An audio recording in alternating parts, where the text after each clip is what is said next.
Financera d'Assegurances patrocina Sapiens, un programa de recerca, d'anàlisi i neodivulgació, dirigit i presentat per Ferran Prat.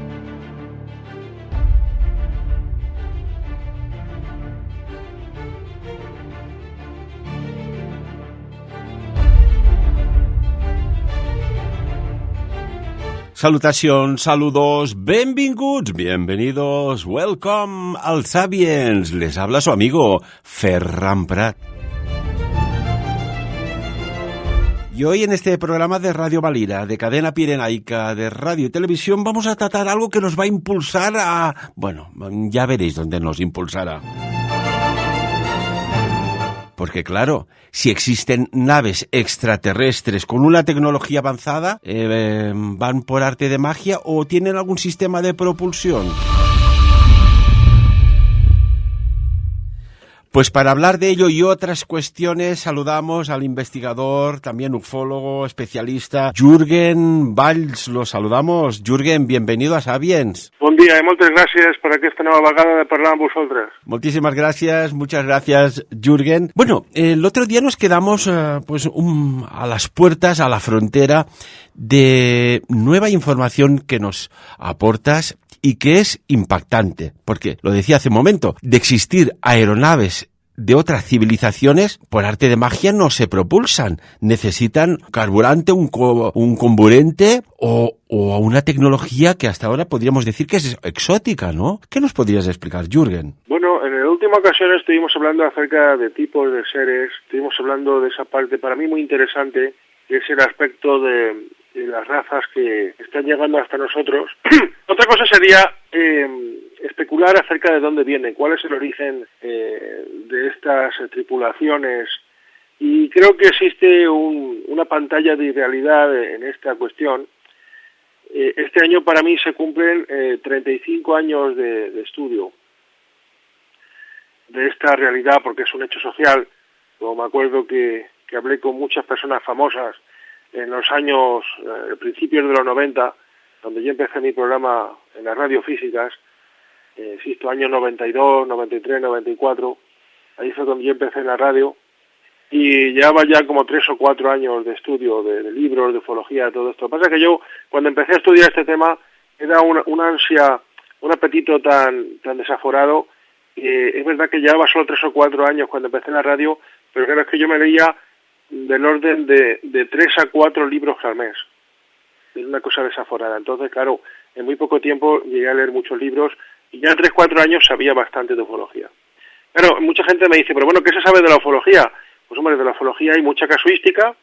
Existen también algunos libros, lo digo porque siempre nos escucha gente que se inicia y es bueno dar una pauta a esas personas, intentar ayudarles. En un mundo tan complicado como es este, ¿verdad?, donde no hay estudios oficiales.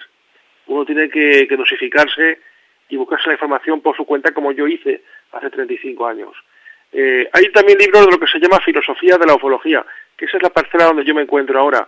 Una vez que ya he leído mucho de ufología, lo que empiezas es a especular, como hicimos el otro día, con las supuestas procedencias de estas razas, de estas tripulaciones, que sin duda existen, pero existe una gran controversia en sus explicaciones, y el investigador, el ufólogo responsable, será obligado a ir más allá a través de la filosofía de la investigación.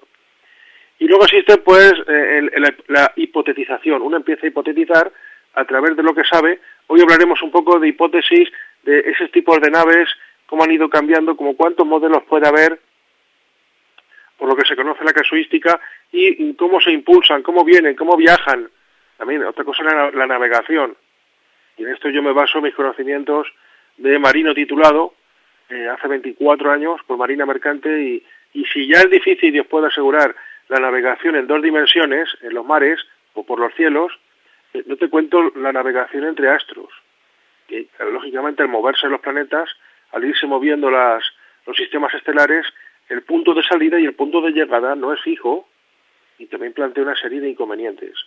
Aparte de que además, a velocidades cercanas a la de la luz, si es que se fuera el caso, se producen efectos relativistas sobre la nave o sobre la tripulación, a no ser que ellos viajaran en quinta dimensión, es decir, utilizando agujeros de gusano de Einstein-Rosen. Bien, vamos a empezar con los tipos de naves, si quieres, y un poco de teoría, un poco de hipotización de qué sistema de propulsión podrían utilizar estos señores. Porque claro, permíteme, Jürgen, hay una evidencia. Nosotros en nuestra etapa de vida hemos visto una evolución en los sistemas de propulsión aeronáuticos y de motorización, pues que cada vez van afinando más para menos consumo, más eficiencia, etcétera. Pero claro, el primer avión, como quien dice, fue creado por Clement Ader en aquel 8 o 9 de octubre de 1890, que consiguió despegar y volar unos 50 metros, ¿no? Con su sistema. Fíjate cómo ha evolucionado el sistema aeronáutico desde entonces. Sí, bueno, luego los hermanos Wilbur y Orville Wright en 1915 o 1920, primeros aviones que ya se utilizaron en la primera gran contienda bélica de la historia fue la Primera Guerra Mundial, 1914-1918, de infames recuerdos. Se recuerda como la Gran Guerra, por la cantidad de afectados, unos 14 millones de muertos en todo el escenario europeo. Pero efectivamente ya había habido pues la primera ascensión en globo de los hermanos Montgolfier, no sé si fue en 1776 o en 1783, pero por esas fechas. Yo que hice el servicio armado, lo hice en las fuerzas aéreas y tuve que aprender una serie de cuestiones a través de eso.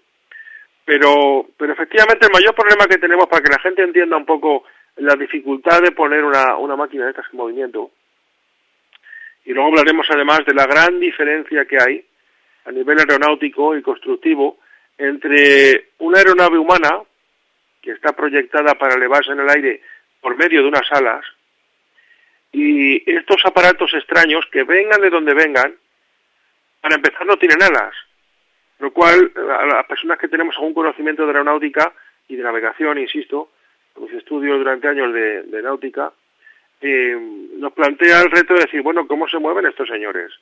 Insisto, ya casi lo de menos es de dónde vienen, porque a nivel tecnológico el problema es cómo se mantienen en el aire, cómo flotan a velocidades mínimas, velocidades, como se llama en maniobra de navegación náutica, velocidades de gobierno, es decir, de 4 o 5 millas por hora, que son velocidades casi estáticas, situaciones estáticas, es decir, quedarse totalmente quietos.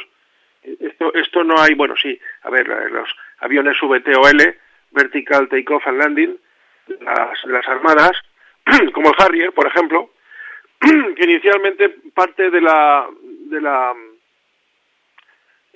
parte superior de los acorazados, superacorazados o portaaviones, porque sus alas pueden colocarse en vertical, las toberas expulsan ese fuego ígneo hacia abajo, impulsando el avión a la aeronave hacia arriba. Después las alas se estabilizan y ya se produce el vuelo horizontal.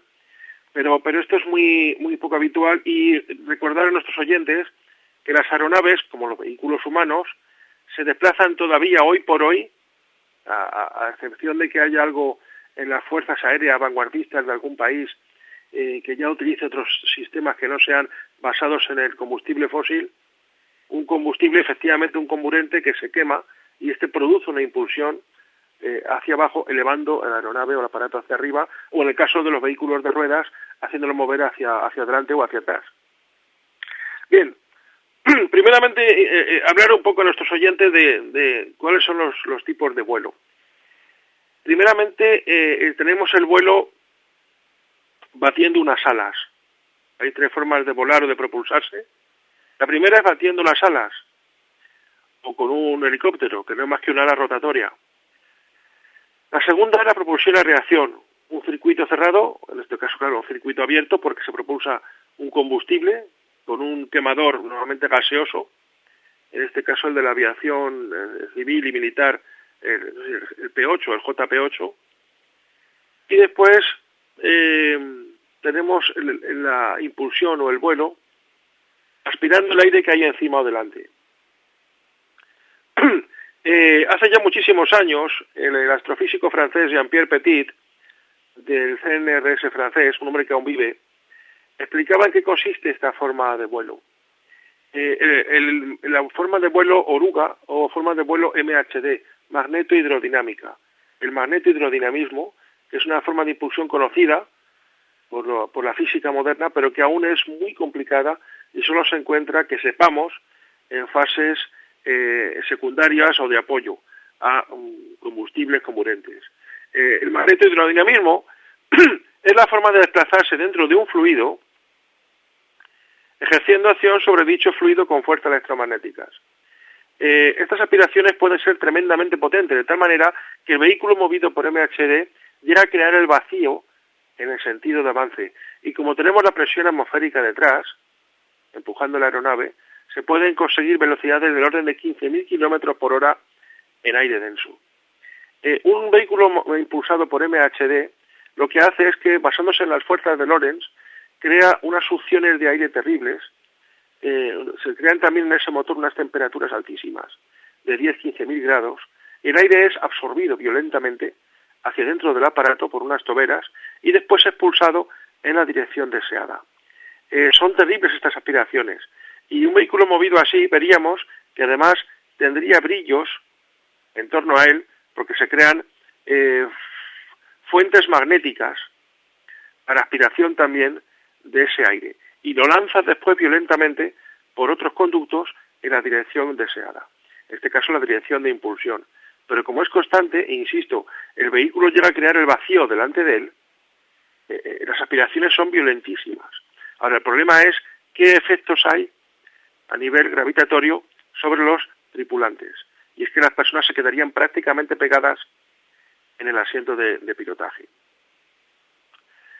En este caso, en el caso de utilizar aeronaves o vehículos movidos por magnetohidrodinamismo, por MHD o impulsión oruga, no necesitamos alas, no se necesitan alas, sino que se necesita es unas aberturas en el aparato, unas por donde se absorba el aire y otras por donde se expulse.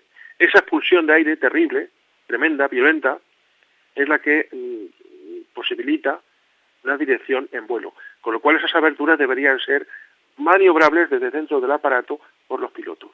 En una vez que tenemos más o menos un concepto, aunque sea inicial, de las formas de volar que existen, decir que claro, el vuelo con alas, mucha gente del principio de la historia del vuelo decía, no me puedo creer como un objeto masivo, un objeto, bueno, estos verdaderos portaaviones que llevan inclusive tanques dentro y jeeps, sobre todo las fuerzas aéreas militares de las naciones, ¿cómo se puede levantar eso? Pues es un principio muy sencillo.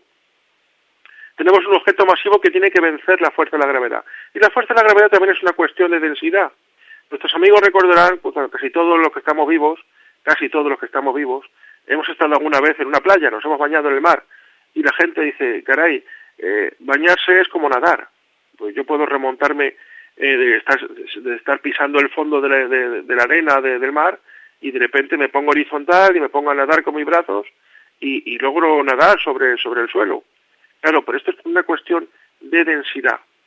El peso hay que vencerlo para poder remontarse sobre el suelo, pero también tenemos una cuestión de densidad. Es decir, si el ser humano, si cualquiera de nosotros, fuéramos mucho más flacos o tuviéramos partes llenas de aire dentro del cuerpo, pesáramos muy poco, si lográramos de alguna manera, que no soy capaz de imaginar, que un cuerpo humano pesara con una estatura de unos 75, unos 78 como yo, pesáramos solamente 3 o 4 kilos, haciendo grandes aspavientos y dando grandes saltos, podríamos volar durante unos segundos.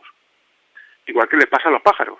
Pueden vencer la gravedad porque tienen sus alas, impulsan el aire hacia abajo, elevando al animal hacia arriba, pero también porque su peso es mucho más pequeño, ¿verdad? Y nadie conoce pájaros que pesen 80 kilos porque no podrían remontar el vuelo. Entonces, este es un principio que tenemos que entender. Si los seres humanos fuéramos menos densos, o tuviéramos partes llenas de aire, no fuéramos tan compactos en nuestra carne, o el aire que nos rodea fuera más denso, haciendo pocos esfuerzos, es decir, batiendo nuestros brazos, podríamos volar. De hecho, hoy en día existe una forma de vuelo, no recuerdo cómo se llaman estos señores, que llevan una especie de ala adherida entre los brazos y el torso, y también entre las piernas, entre las dos piernas, se lanzan a estos señores desde una avioneta y consiguen volar, claro, lógicamente no hacia arriba, es hacia abajo, en caída, pero consiguen aguantarse en el aire durante bastantes minutos. Es una forma de vuelo que hoy en día es un deporte de riesgo, pero que practican algunas personas y al final pues creo que suelen tirar de un pequeño paracaídas porque claro, lógicamente a esas velocidades de 80 a 100, casi a veces metros por segundo, el frenar ahí sería muy complicado porque no hay frenos. Se matarían, ¿no? A no ser que utilizaran para descender, pues no sé, agarrarse unos árboles o caer en el agua, que frenar a esa velocidad, pero normalmente suelen tirar de un pequeño paracaídas y así acaba la aventura. Por lo cual vemos que existen diferentes maneras de remontarse. Si fuera el aire fuera más denso, el aire fuera muy denso, o nosotros fuéramos más livianos, fuéramos menos masivos, con poco esfuerzo podríamos remontar el vuelo. Luego hay que vencer la fuerza de la gravedad. Y la fuerza de la gravedad se puede vencer también con impulsiones. En este caso también hay una forma moderna de vuelo para las marinas militares, para el asalto naval, que son unos equipos que llaman Ironman.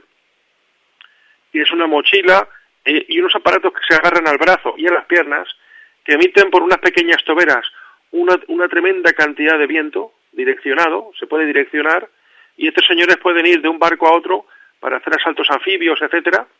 Insisto, tanto de la Marina Militar británica como la norteamericana, etcétera, tienen ya estos equipos Ironman, y bueno, es muy parecido a lo que se ve el personaje de ficción de Iron Man en las películas, pero en este caso, en vez de con chorros ígneos, es con grandes, potentes chorros de aire, y son unos aparatos que valen muy caros. Estos equipos autónomos para soldados son muy caros. Una cuestión, permíteme, Jürgen. Esta tecnología, y yo recuerdo que hubo unos Juegos Olímpicos en Estados Unidos que apareció, ¿no? Un señor volando con una mochila y se plantó en medio del estadio en plena inauguración. Esto ya ha evolucionado a unos niveles espectaculares. Esta tecnología de Iron Man, como muy bien dices, bien podría haber salido de películas de ciencia ficción. Esto va a revolucionar mucho, supongo que en el campo de batalla, en el campo de la investigación, en el campo pues de esta nueva era tecnológica que, imagínate, un equipo de Iron Man, en lugar de haber un hombre, que haya una inteligencia artificial o un robot con inteligencia artificial. Esto puede ser, no sé, yo pienso que puede ser muy peligroso incluso para según qué cosas.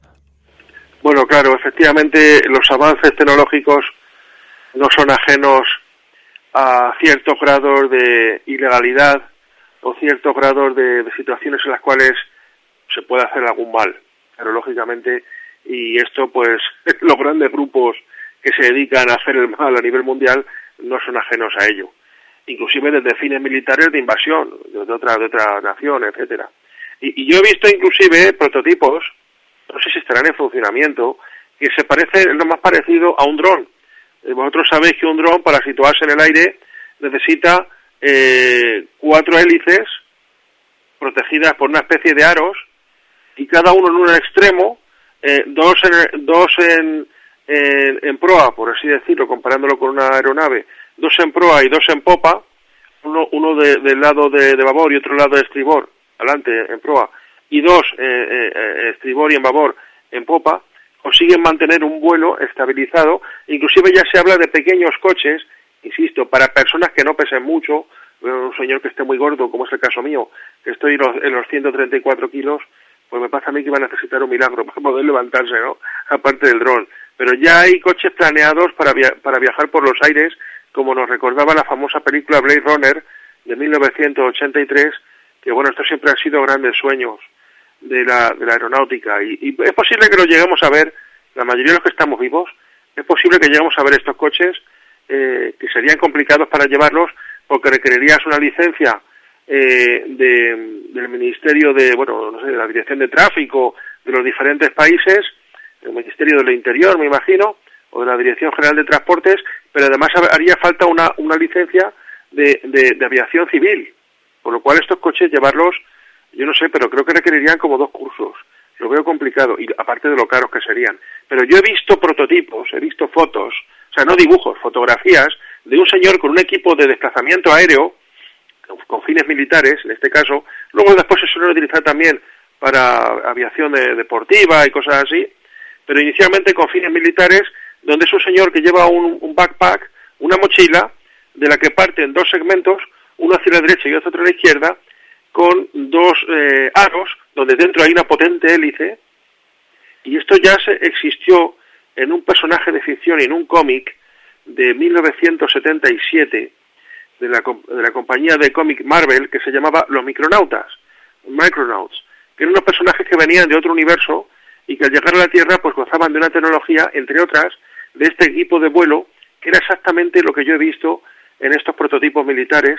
Se ve que es alguien que leía cómics de Marvel en los años 70, alguien con mi edad, lo vio y dijo, pues esto lo voy a llevar a la realidad, y efectivamente lo han conseguido. Luego, si quieres, yo te puedo hacer llegar fotografías de esto, o si las quieres colocar en un vídeo aleatorio del vídeo o tal, pero existen estos prototipos, lo cual nos demuestra que estamos avanzando más, insisto, que algunos de los ovnis que se ven, sobre todo en Estados Unidos, no sean ya prototipos de las fuerzas aéreas de ciertos países que estén utilizando MHD u otros sistemas. ¿Por qué? Porque Jean-Pierre Petit decía que la forma de impulsión MHD consigue el vuelo en un ambiente denso, pero esta forma, por ejemplo, no valdría para el espacio, porque en el espacio ni hay oxígeno, ni hay aire, ni hay agua tampoco, que podría utilizar para que se absorba por ese motor y luego expulsarla por otras toberas. En el espacio necesitaríamos otra forma de impulsión, bien con un fundamento, un sustento nuclear, utilizado por un pequeño reactor nuclear o por otras formas que ya, insisto, no serían desconocidas. Y hace años algunos ufólogos hablaban de un combustible, inclusive hablaban del mercurio, calentando el mercurio en unas temperaturas desconocidas, como decían las vimanas de los hindúes, y que utilizando el poder maravilloso del mercurio se pudiera lograr hacer volar a ciertos aparatos. Perdóname, Jürgen, acabas de decir algo maravilloso. Los apasionados e investigadores del mundo de la ufología, es decir, del tema extraterrestre y derivados, ¿quién no se ha topado en sus investigaciones? Y me gustaría que nos explicaras a todos los seguidores y seguidoras de Sapiens. Has mencionado la palabra vimanas, una especie de estructuras aeronáuticas que ya en aquellas antiguas tierras asiáticas de la India, ya en el hinduismo, hacían referencias, incluso hay grabados, ¿no? Sí, bueno, o sea, claro, fotografías no hay, claro, lógicamente. Hay que recordar que las fotografías son un invento para la gente joven que nos oye, que muchos dan por sentado que las cosas que tenemos las ha habido durante siglos, y no es así. La fotografía, que fue la precursora del cine, hermanos Lumière, etcétera, pues todo esto tiene, no sé, como de la época de la guerra de la guerra de secesión de Estados Unidos, como 1860, ¿verdad? O algo así. Pero vamos, inicialmente la fotografía en blanco y negro, con una muy leve calidad, y ya posteriormente, más adelante, ya en el siglo XX, se consiguió la fotografía en color, etcétera. Pero en los grabados, me refería, antiguos, ya salen a naves, conocidos como los vimanas. Sí. Y narran sobre ellos en los libros nacionales religiosos del Mahabharata o el Ramayana de Valmiki, que eran narraciones del contacto de estos dioses. Para mí realmente no fueron dioses, sino en algún caso, algunas expediciones de estos tipos que vienen de una dimensión paralela cercana a la Tierra, y se han manifestado o han estado viviendo siempre cerca de la Tierra, observándolo, una gran curiosidad desde el principio, y por ser seres que ellos tienen el conocimiento, así lo entiendo yo, de densificar cuerpos humanos, con un proceso semejante al de la cristalización de cristales de hielo en un estanque, partiendo inicialmente de una forma de agua a cristalizarlos mediante la condensación por el frío. Creo que ellos utilizan una forma parecida, a través de su gran poder mental y sus poderes ultrapsíquicos, para densificar cuerpos aparentemente humanos, una consistencia aparentemente tangible, pero que luego vemos que pueden atravesar paredes, como algunos extraterrestres, por cierto, etcétera, etcétera. Entonces, efectivamente, estos grabados nos enseñan naves, unas con aspecto de torres, otras más redondas, algunas que tenían una estupa, o lo que podríamos llamar una carlinga superior que se abre, y dentro salían estos señores, estas deidades, entre comillas, bastante entre comillas, para mí no eran dioses, eran seres que se hacían pasar por dioses porque gozaban esa adoración y obtenían beneficios de los seres humanos, tal como podemos ver en la película del año 2004, Predator versus Alien, o Alien versus Predator, donde en algunas escenas de esa película, que por cierto se basó en los trabajos de Erich von Däniken, vemos que los alienígenas de Predador, recordados por la famosa película de Arnold Schwarzenegger, 1987, pues habían bajado en el México precolombino y se habían hecho pasar por dioses, su gran tecnología y sus naves, ocultando sus rostros con esos cascos de berilo que ellos usan, y pedían pues comida o sacrificios, en fin, lo que fuera, lo que a ellos les conviniera, a aquellos pobres seres humanos paleolíticos, acostumbrados a adorarlo todo, que ya había religiones incipientes en aquellos momentos, y insisto, en América precolombina aterrizaban cerca de las pirámides allí en Ciudad de México, etcétera, y solicitando favores, pues en este caso la película nos plantea que inoculaban estos bestias aliens dentro de las tripas de las víctimas para luego hacerles luchar contra ellos porque les gustaba la caza y todo eso. Bueno, eso es lo que planteaba la película. En la realidad, pues estos seres buscaban diferentes objetivos, aunque vemos que por toda la Tierra se hicieron pasar por dioses.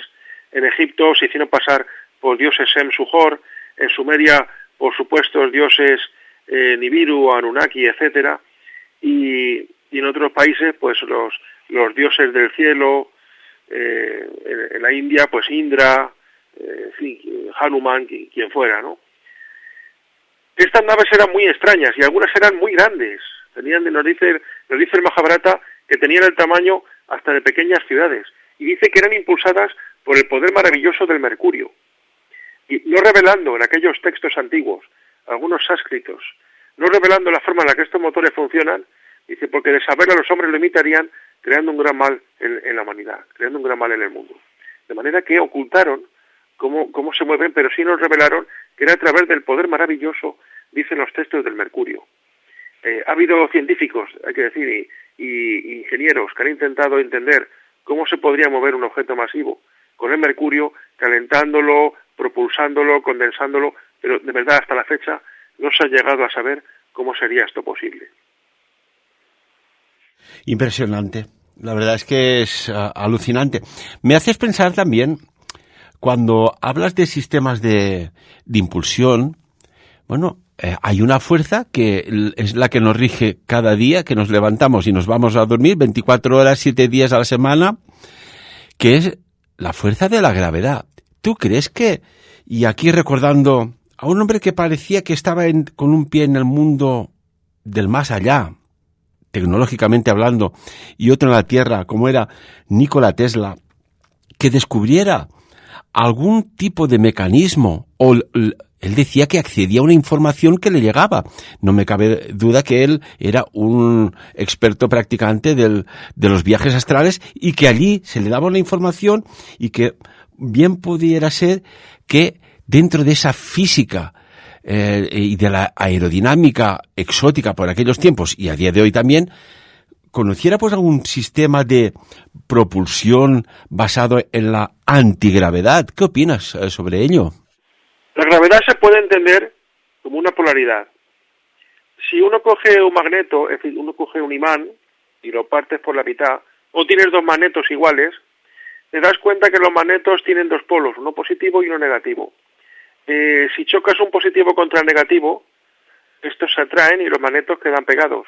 Pero si haces repulsión electromagnética, porque todo campo magnético crea un flujo eléctrico, esto es una ley universal, y todo campo magnético crea un flujo eléctrico. Por eso se dice precisamente que en las proximidades de un ovni, los motores de los coches se paran, etcétera, porque existen los campos electromagnéticos. Es una fuerza que no podemos ver, pero que existe.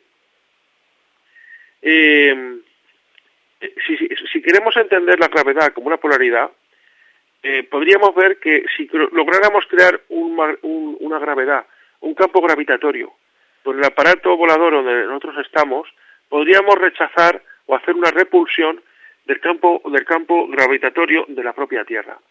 Claro, inicialmente lo más sencillo se trataba, claro, los físicos en la antigüedad se dieron cuenta de que existía el aire.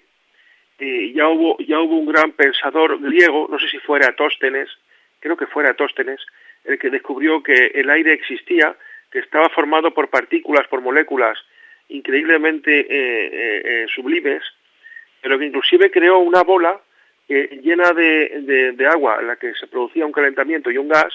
Esa bola daba innumerables vueltas. Hubiera podido ser de haber apoyado a este hombre hace ya 2200 años, creo que fuera Atóstenes, alguien me corrigiera si estoy equivocado, pero creo que fue él, y que efectivamente si se hubiera apoyado a este hombre, se hubiera podido crear la primera máquina de vapor de la historia mucho antes que la máquina de Watt en el siglo XIX, en la época de la Revolución Industrial. Es decir, podríamos haber tenido trenes y algún tipo básico de coches en una época muy anterior al nacimiento de Cristo. Realmente qué pena, ¿no? Como planteaba Carl Sagan en su serie Cosmos, en 1981. Ahora, efectivamente, la gravedad puede ser interpretada como una fuerza, y todas las fuerzas en el cosmos tienen su tesis y su antítesis, su polo positivo y su polo negativo. De tal manera que una civilización de señores de estos de otro lugar que quisiera volar en el planeta Tierra no utilizaría las alas. Lo de las alas está muy bien, y el principio del vuelo con un avión es muy sencillo. Tú coges un aparato alargado con forma de puro y le colocas dos alas en la parte mediana inmediatamente más delantera, más cercana a la proa.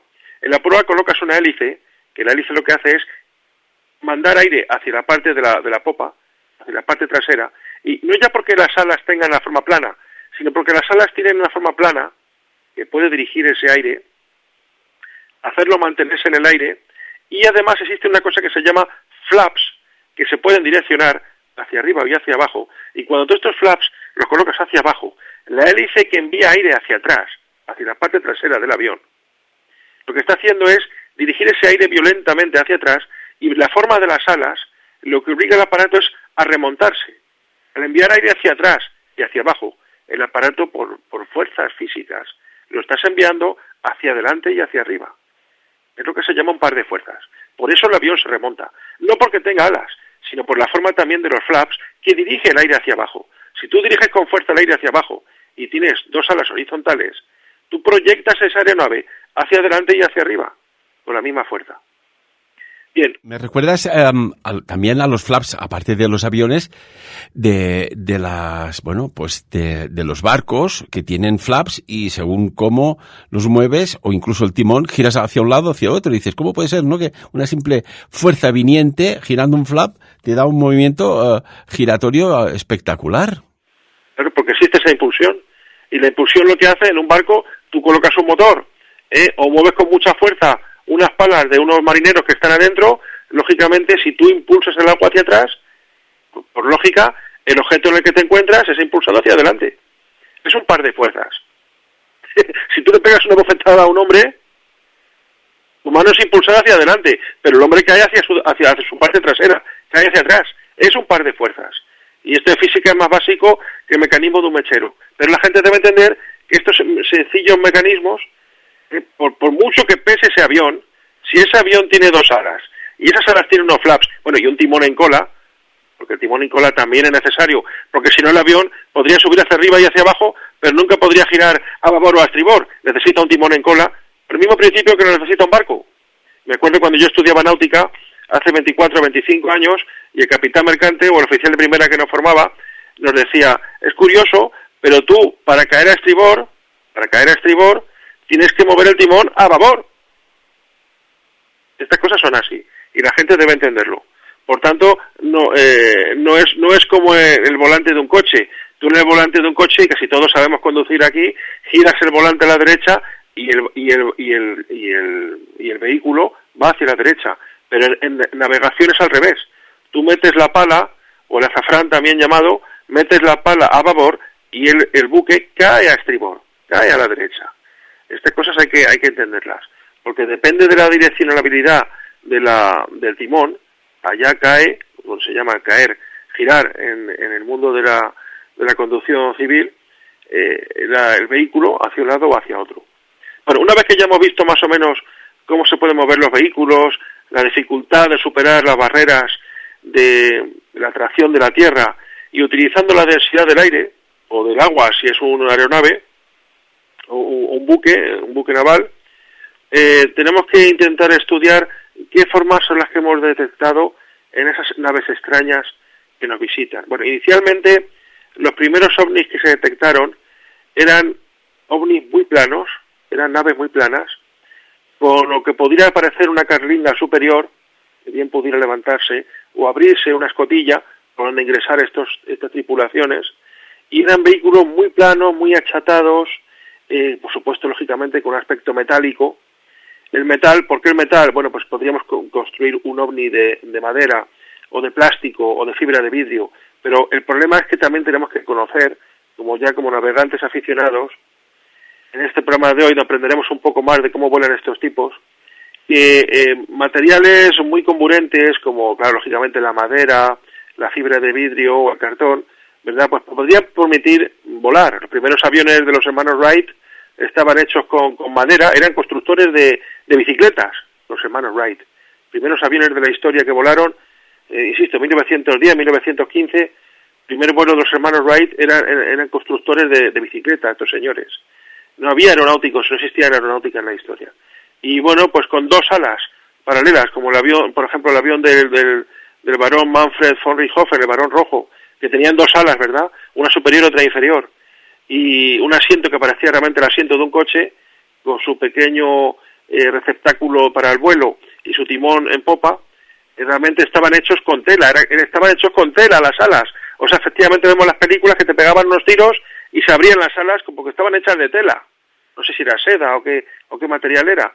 Y la hélice era de madera, la carlinga era prácticamente de madera con un poco de unos paneles de aluminio, yo no sé de qué materiales eran. Se trataba de hacer lo más liviano posible, pensaban ellos, para ayudar mejor al vuelo. Luego se dieron cuenta que daba igual hacer el avión de acero, si tenías una impulsión suficiente. Pero a esas velocidades que van estas naves, se produce una fricción que podría producir la combustión del vehículo.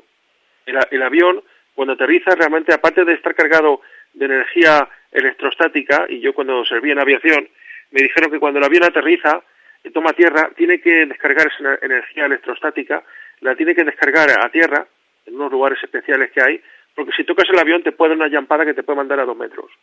Esto poca gente lo sabe. Y luego, aparte, a grandes velocidades se produce una fricción tal que llega a arder casi la superficie del vehículo, con lo cual hacer una aeronave de madera, verdad, pues yo no sería capaz de hacerlo. Hay que recurrir al metal y ya pues no sabemos de qué estarán hechos los ovnis, pero posiblemente algunas aleaciones de acero con otros materiales. El Kevlar es un metal muy resistente a todo tipo de... Y luego inclusive el Challenger o el Space Shuttle, los transbordadores, en el retorno del espacio, no vale simplemente con hacer una aeronave de acero, entraría en ignición, ardería. Aquí está recubierto, no sé si la gente lo sabe, el transbordador espacial y los cohetes rusos están recubiertos de placas de cerámica. Sí, es cierto. Muchas de ellas al reingreso saltan, pero ya aunque salten 2 o 3, que son como ladrillos, poderosamente adheridos a la superficie del satélite, o sea, del transbordador, el shuttle en inglés, muchos de esos ladrillos saltan en el reingreso y después deben ser reemplazados ya por el equipo de técnicos en tierra, pero para que veáis lo difícil que es salir de un planeta, remontar el vuelo y volver, o entrar desde el espacio. Una pregunta. Las personas que han visto objetos voladores no identificados, es decir, y aquí podríamos decir aeronaves de construcción dudosamente mala hasta el momento, lo que sí, y hablo por mi caso, me llamó mucho la atención era esa extraña luminosidad. Dices, seguramente si es una civilización más avanzada, tendrán unos sistemas pues de ocultación a radares, a la vista del humano, y esa luz entrópica sumamente fuerte, casi ni reflectante, ¿a qué atiende? ¿Qué nos puedes decir sobre esto? Eso se debe con casi total seguridad a la forma de impulsión magneto o impulsión oruga que existe ya como motor adicional o motor secundario en submarinos como el japonés Yamato, y que podemos ver en las escenas iniciales de la película El Octubre Rojo de Alec Baldwin y Sean Connery de 1989. Ya existe como motor adicional en submarinos. En la película especulaban que era un submarino ruso, pero sabemos que lo tienen submarinos como el japonés Yamato hace ya muchos años. Y lo terriblemente impresionante de los motores MHD en el mar es que al ser el agua oceánica mucho más densa que el aire, nos decían astrofísicos, ingenieros amigos nuestros hace años, que no había límite de velocidad. Es decir, se podría atravesar el Océano Pacífico de lado a lado, desde las costas de Chile o de Perú hasta llegar a Japón o a Corea en cuestión de minutos. Claro, el único problema que existe aquí es la posibilidad de choque, en este caso con cetáceos o con otros submarinos que no conocieran esta... Pero vamos, en esas cantidades de terreno, hombre, existe la posibilidad siempre de chocar con un tiburón también, ¿no? Pero es complicado. Además de que el MHD, al absorber el aire, crea el vacío, con lo cual cualquier objeto masivo, no muy grande, que estuviera delante de la trayectoria de vuelo del aparato, en este caso marítimo, sería impulsado a grandes fuerzas, a gran velocidad en otra dirección, rechazado por el campo magnético. Estas luces que se ven en algunos ovnis, que son luces normalmente de tonalidades rosáceas o azuladas, realmente es una especie de... no es una quemazón, pero casi sería como si ardiera el aire alrededor del aparato, con lo cual muchos ovnis que se veían sobre todo en los años 50, ahora ya menos, pero cuando se ven estas naves que tienen un gran brillo alrededor, insisto, tonalidades rosáceas o azuladas, esto indica con total seguridad una fuente de pulsión magneto-hidrodinámica, que es así, y el aire es como si ardiera alrededor del aparato por las tremendas presiones físicas en las que se somete alrededor de un aparato magneto, entra con violencia por unas toberas, insisto, es expulsado por otras. Porque curiosamente hay un momento de una inusual luminosidad muy concentrada y ¡puf!, desaparece. Hay como una aceleración súper rápida durante, te diré que milésimas de segundo, y después desaparece. Es como si fuera engullido por la oscuridad o por la nada. Sí, claro, se producen velocidades de 15 a 20.000 kilómetros por hora. O sea, algo que llamamos ni el Concorde, que dejó de existir, es capaz de estas velocidades. Yo recuerdo cuando los dos avistamientos ovni que he tenido cuando era un chico, hace ya muchísimos años, a finales de los años 70 y en 1981, y recuerdo que el primer avistamiento ovni que tuve, que fue de noche, fue un aparato semicircular, posado en tierra, era las 11:30 aproximadamente de la noche, por lo cual se veía perfectamente este aparato, y tenía un brillo de este tipo, un brillo de tipo magneto, semejante a la tonalidad del Sol, pero al no ser luz producida por un foco, sino que era una especie de incandescencia producida por una combustión de origen desconocido, no hacía daño al mirar. La intensidad de la luz era como la del Sol y era un brillo fijo que rodeaba la forma semicircular de este objeto. En el segundo avistamiento que tuve, las Navidades del año 81, y el vuelo, o sea, el objeto que yo vi, ya pues con forma como de balón de rugby, ahuevado, achatado por sus partes superior e inferior, con el tamaño más o menos como de un camión de mudanzas, creo yo que era, pero ya al estar en movimiento, yo vi que el objeto ya tenía un brillo que no era fijo, sino que producía llampadas de luz. Es decir, había una intermitencia. ¿Por qué? Porque el objeto, ese motor, lo estaba moviendo, estaba en funcionamiento. No estaba parado como el de 3 o 4 años antes. Y esto es curioso, que yo lo vi y reflejo, y digo como testigo fidedigno, lo que vi, sin saber lo que estaba viendo, dije la verdad. Pero esto lo he descubierto muchos años después, al estudiar este sistema. Es decir, cuando el aparato estaba en tierra, en el primer avistamiento que tuve en el año 78, la luz era fija, era permanente, pero en el caso siguiente, del año 81, el aparato estaba en movimiento, estaba funcionando ese motor. Con lo cual yo lo que veía era 3, 4 pulsaciones rítmicas por segundo, porque ahí había algo que se estaba moviendo dentro. Se estaban produciendo esas aspiraciones de aire potentes que hacían que el objeto, ese motor, estuviera en movimiento. Y una cuestión, permíteme. Estamos en la recta final de la entrevista, qué interesante es esto, Jürgen, de verdad. Espero que disfruten nuestros amigos y amigas seguidores de Sapiens, como estoy disfrutando yo. Y dentro de estas aeronaves, claro, si hay un cuerpo biológico, imaginemos una persona sometida a estas aceleraciones, en subida, en vertical, en giros de 45, 90, 180 grados de golpe, en algún momento reventaría el cuerpo. Dentro de la nave, y por tus investigaciones, ¿qué nos podrías decir? ¿Qué gravedad hay? ¿Están tripuladas por seres alienígenas, por seres biológicos, por inteligencias artificiales? ¿Quién hay ahí dentro? Muy buena pregunta, muy interesante, amigo Ferran, y es la parte final de este estudio técnico. Ahora vamos a dejar a nuestros amigos con el buen sabor de boca de hablarles de varias tipologías de estas naves, igual que hablamos de tipos de los tripulantes. Mira, hay solamente 2 posibilidades, según dicen los físicos. O bien que estos señores no tengan una constitución física como la nuestra, esa es y lo digo abiertamente, esa es la hipótesis que yo defiendo, que estos señores provienen de una dimensión paralela a la nuestra, donde pueden hacerse cuerpos físicos, pero no son tan densos como los nuestros, con lo cual esos increíbles ángulos rectos, esos virajes bruscos o esos frenazos en seco que solemos ver a los ovnis, por la casuística, insisto, mundial, y las muchas grabaciones que existen, las falsas, no, las auténticas grabaciones de ovnis, no efectos grabados por gente con CGI y tal, a mí eso no me interesa, eso es falsificación, eso es falso. Pero auténticas grabaciones que existen desde hace muchísimos años, obedecería a esta realidad. Las tripulaciones de esas naves tienen el conocimiento, tienen el poder, o su naturaleza existencial no es biológica como la nuestra, y aunque pueden ellos, porque tienen ese poder de densificar un cuerpo para tener una cosa parecida a un cuerpo humano, pero luego, por eso muchos de estos tripulantes cuando han contactado y les han dicho a los contactados, ¿te puedo tocar? No, no me toques. Esto se ha visto, se ha leído en muchos casos de estos tíos, y esto hay que decirlo, también hay que saberlo. O bien que el método de vuelo MHD, el método de vuelo magneto, junto a alguna otra forma más de vuelo adicional que utilizarían estos señores en sus naves, lo que hace es que crea un campo magnético propio, de tal manera que haya lo que haya abajo, en este caso la Tierra, o Marte o Venus o lo que fuera, a ellos no les importa la gravedad del planeta donde están, sino que ellos crean su propia fuerza gravitatoria. El aparato es un propio planeta, a nivel de navegación. Con lo cual eso significaría que estos señores pueden volar a la velocidad que quieran y hacer lo que quieran, y no afectaría a los tripulantes. Yo me quedo con la primera hipótesis.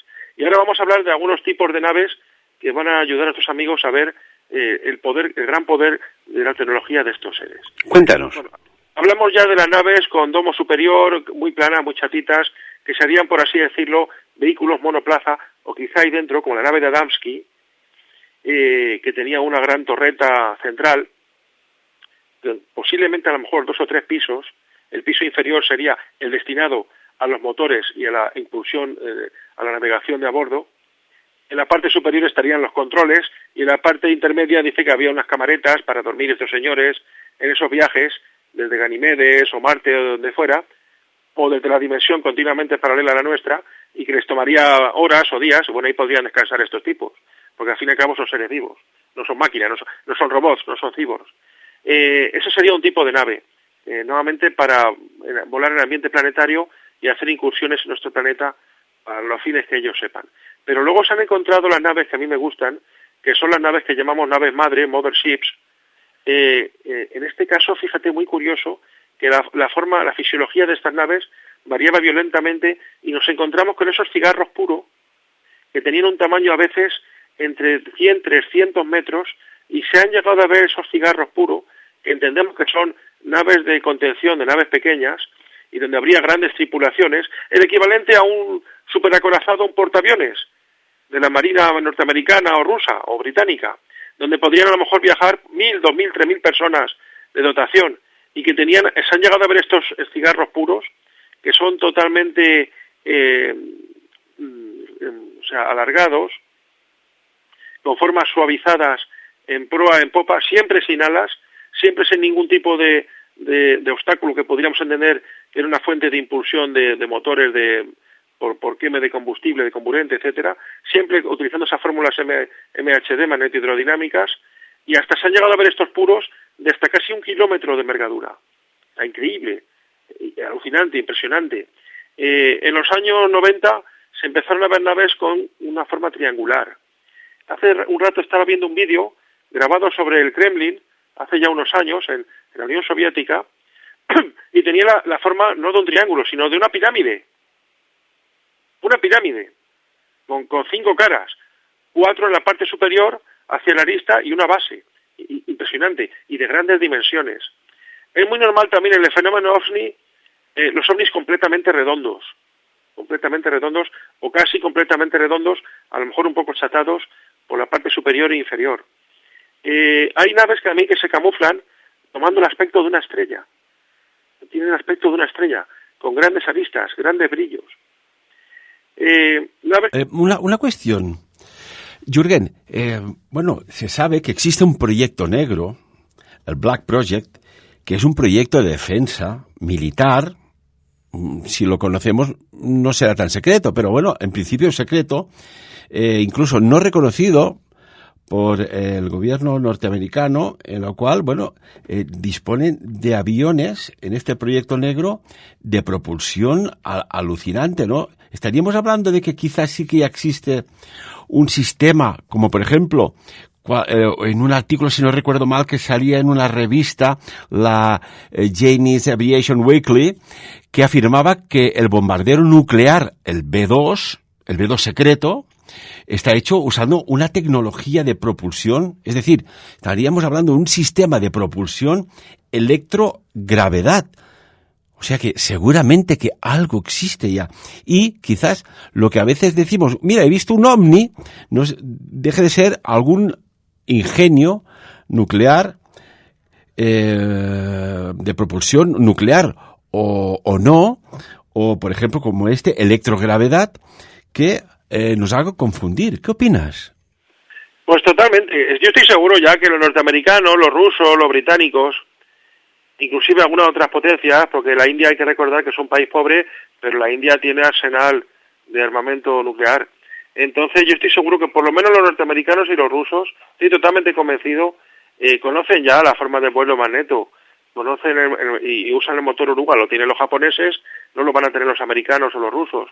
El problema es hacerlo viable a un nivel económico, es decir, crear uno de estos aparatos hoy en día es tan caro que después de que se implementa ese invento para la aeronáutica o la navegación naval, se hace patente primeramente a nivel militar, y recordar el increíble avance que dio la aeronáutica de la Segunda Guerra Mundial, 1938, 1939, 1945, cuando acaba la Segunda Guerra Mundial en el Teatro del Pacífico. Ya sé que en la parte del teatro europeo acabó en 1944, el 6 de junio de 1944, con el desembarco en Normandía.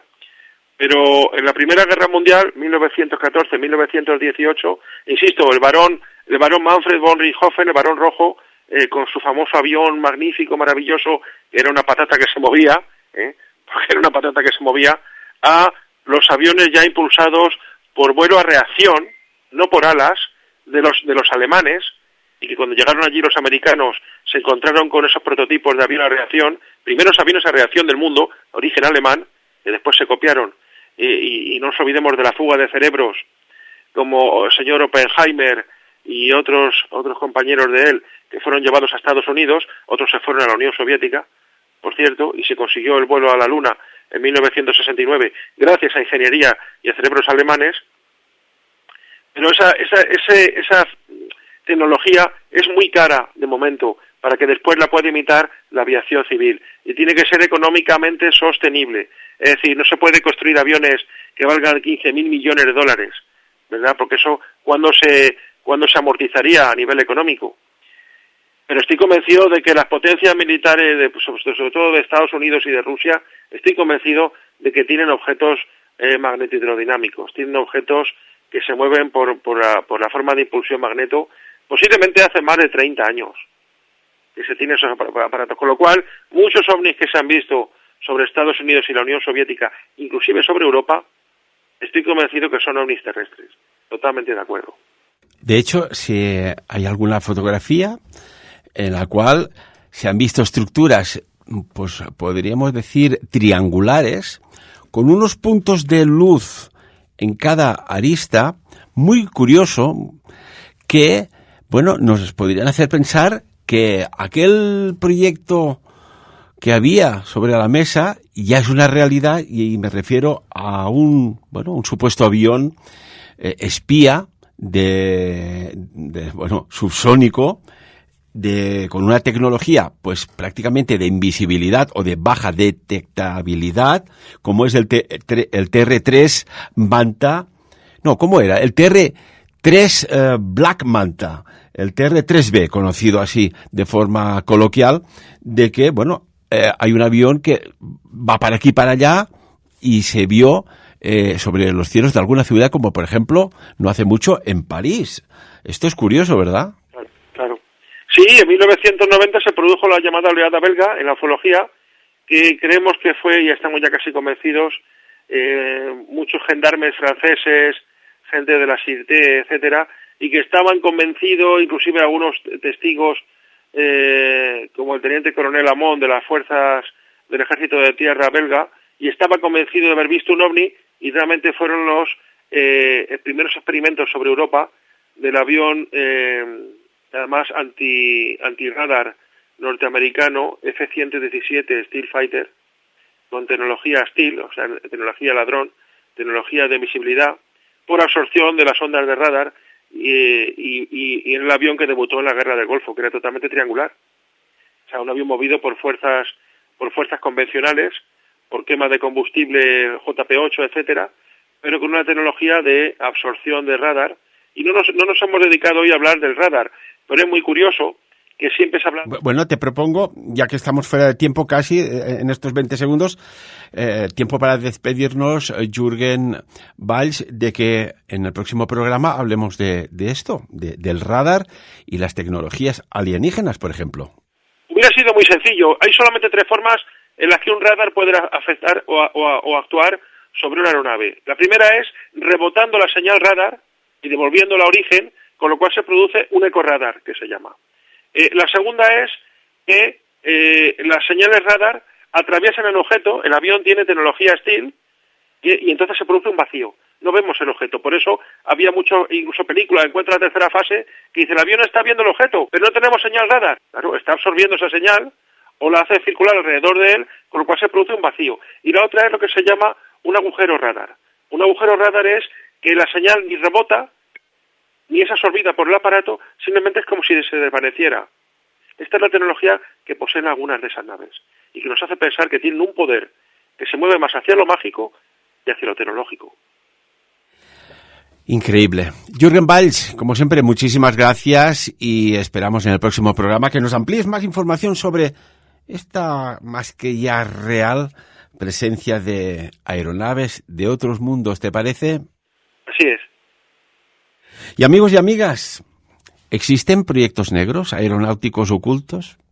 ¿Hay una información que aún no ha trascendido sobre el contacto directo o indirecto con otras civilizaciones que nos visitan, como decía Jürgen, a través de naves, cápsulas del tiempo como las Vimanas? ¿Qué opináis? Ponedlo en comentarios. El saber no ocupa lugar, y de lo dicho aquí, ya sabéis, por encima de todo, que cada uno saque sus propias conclusiones.